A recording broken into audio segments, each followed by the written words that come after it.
여러분, 안녕하세요. 돈과 역사의 교차점에서 부의 비밀을 파헤치는 여러분의 금융 멘토, 핀플루언서 인사드립니다. 자, 오늘 시작하기 전에 퀴즈 하나 내볼까요? 우리가 그토록 염원하는 내 집 마련의 꿈.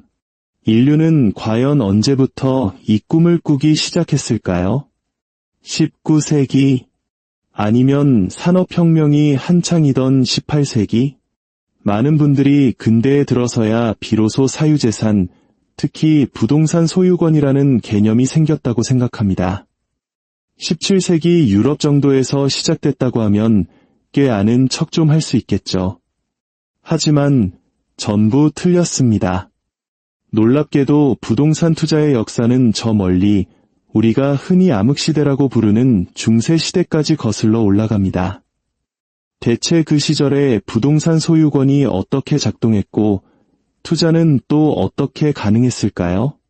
자, 이렇게 돈과 역사의 비밀을 파헤쳐서 갓생을 향한 재정적 지혜를 얻고 싶으시다면 지금 바로 구독 버튼 누르고 이 흥미진진한 여정에 동참하세요. 여러분의 구독 클릭 한 번이 더 현명한 내일을 위한 최고의 투자가 될 겁니다. 그럼 본론으로 돌아와서 중세시대의 부동산 이야기. 우리는 보통 중세를 암울하고 퇴보적이고 모든 것이 정체된 시대로 생각하기 쉽습니다. 하지만 지난 수십 년간의 연구를 통해 이러한 편견은 완전히 박살났습니다. 사실 중세는 엄청난 사회 경제적 변화가 꿈틀대던 아주 다이내믹한 시대였죠. 그리고 그 역동성은 부동산 시장에서 아주 명확하게 드러납니다. 실제로 당시 성공한 상인이나 변호사, 왕실 관리 같은 엘리트 계층은 자신과 후손의 사회적 기반을 다지기 위해 적극적으로 부동산을 사들였다는 증거가 넘쳐납니다. 심지어 이 시장은 역사상 가장 회복력 강한 부동산 시장 중 하나로 평가받을 정도로 화랑이었습니다. 여기서 바로 이런 질문이 튀어나올 겁니다. 잠깐만요. 중세시대에는 모든 땅이랑 재산이 왕이나 황제가 아니었어요. 왕토사상 뭐 그런 거 있잖아요. 네, 이론적으로는 맞는 말입니다. 특히 중세 유럽을 예로 들어보죠. 원칙적으로 모든 땅은 군주의 소유였습니다. 하지만 현실은 달랐습니다. 왕과 여왕들은 결코 모든 토지와 재산에 대해 절대적인 통제권을 행사하지 못했습니다. 왜냐고요? 그들의 권력은 바로 그들에게 땅을 임대받은 세입자들, 즉 영주와 기사들에 의해 끊임없이 견제받았기 때문입니다. 생각해보세요. 왕이 아무런 정당한 명분 없이 영주의 땅을 빼앗으려고 한다면 어떻게 될까요? 바로 반란각입니다. 이건 마치 대기업 총수가 아무 이유 없이 핵심 계열사 사장을 내쫓는 것과 같아요. 다른 사장들이 다음은 내 차례인가 하고 불안해하며 줄줄이 반기를 들겠죠? 왕의 궁정에 있는 다른 영주들도 이걸 자신들에 대한 잠재적 위협으로 간주할 겁니다. 왕이 마음만 먹으면 우리 땅도 뺏을 수 있겠네 하면서요. 이것이 바로 중세 봉건 사회를 지탱한 아슬아슬한 힘의 균형이었습니다.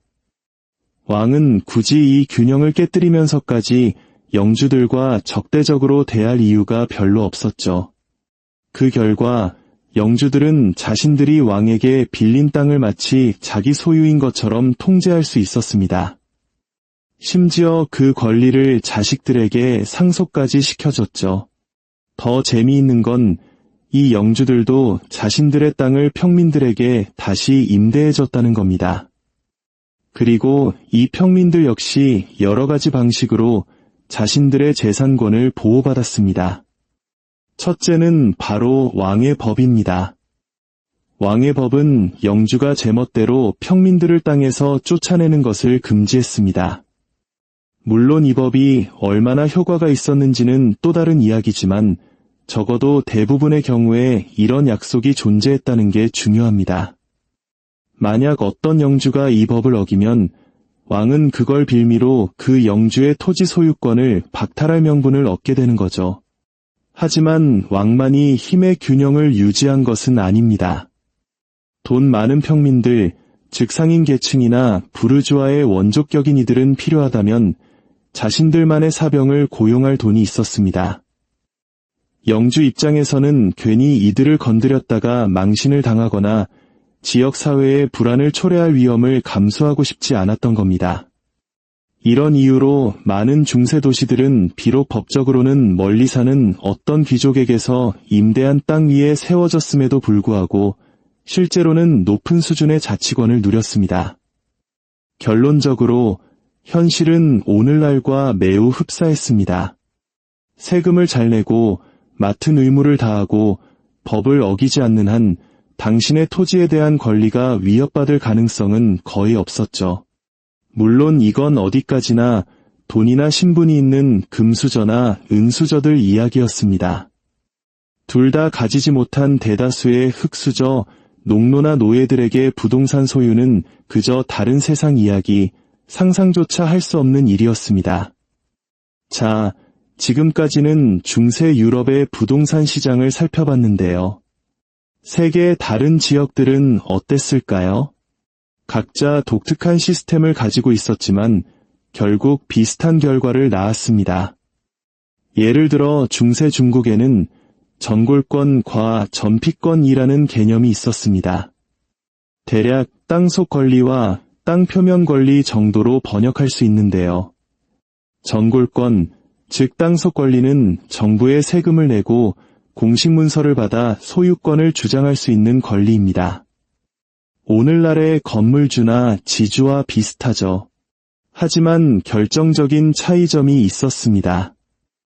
이 지주는 자기가 소유한 땅을 직접 경작할 권리가 없었습니다. 대신 전피권, 즉 땅 표면 권리를 가진 사람, 즉 소작인을 반드시 고용해야 했습니다. 이 소작인들은 지주에게 고정된 임대료를 내고 땅을 사용할 권리를 얻었죠. 이 시스템을 좀 더 쉽게 설명하자면 중국의 지주는 오늘날의 건물주와 매우 비슷했습니다. 영구적인 소유권을 갖고 세금을 냈죠. 하지만 현대와 다른 점은 지주가 직접 농사를 짓는 것이 금지되었다는 겁니다. 대신 반드시 소작인을 고용해야 했죠. 그리고 이 소작인들은 오늘날의 세입자보다 훨씬 더 강력한 권리를 가졌습니다.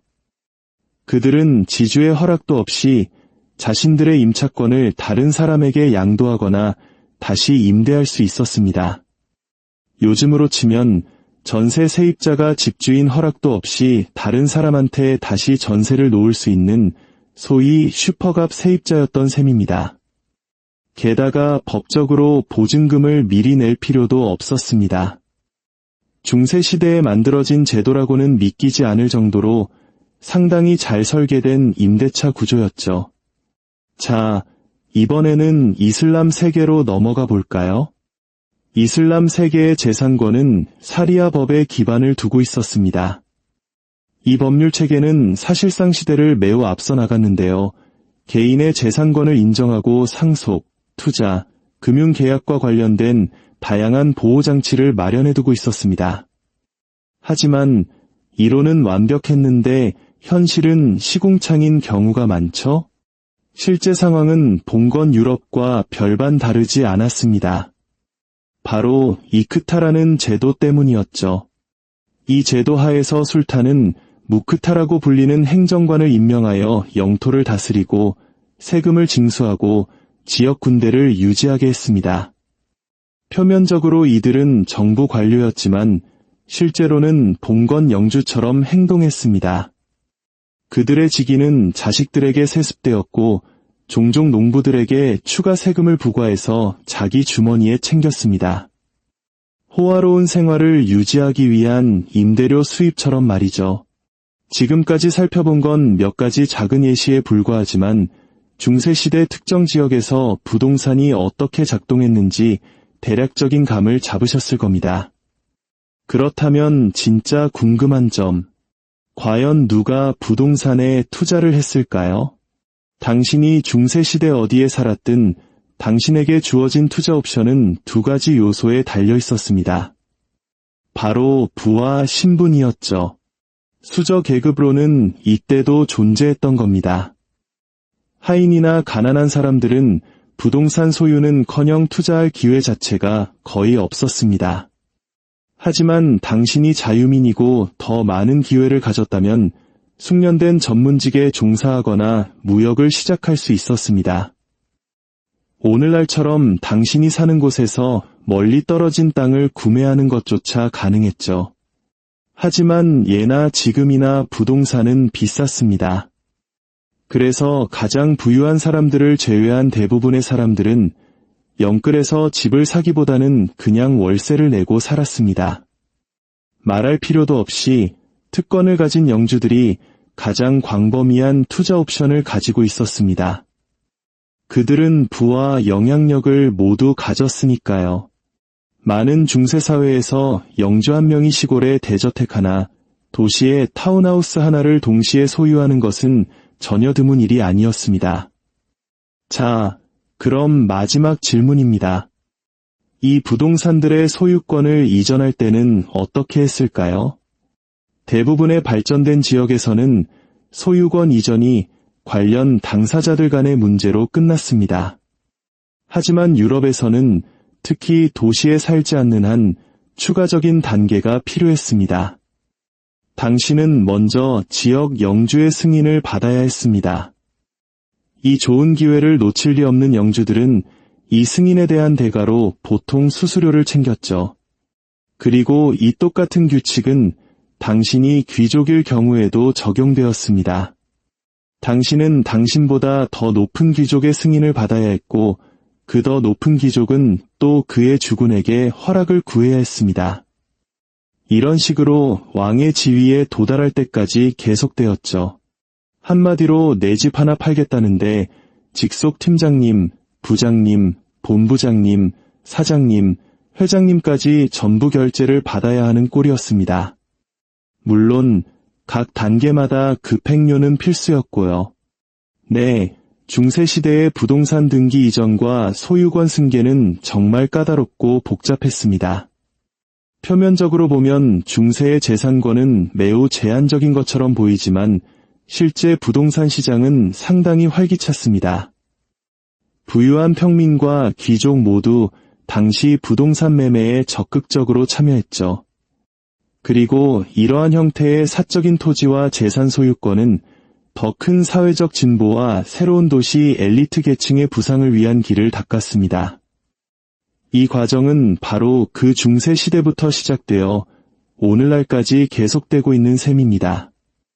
오늘 중세 부동산 투자에 대한 이야기가 흥미로우셨다면 제가 예전에 만든 중세시대 은행 시스템에 대한 영상도 분명 좋아하실 겁니다. 여기 카드를 확인해 주시고 저는 다음 시간에 더 흥미로운 돈과 역사의 이야기로 돌아오겠습니다.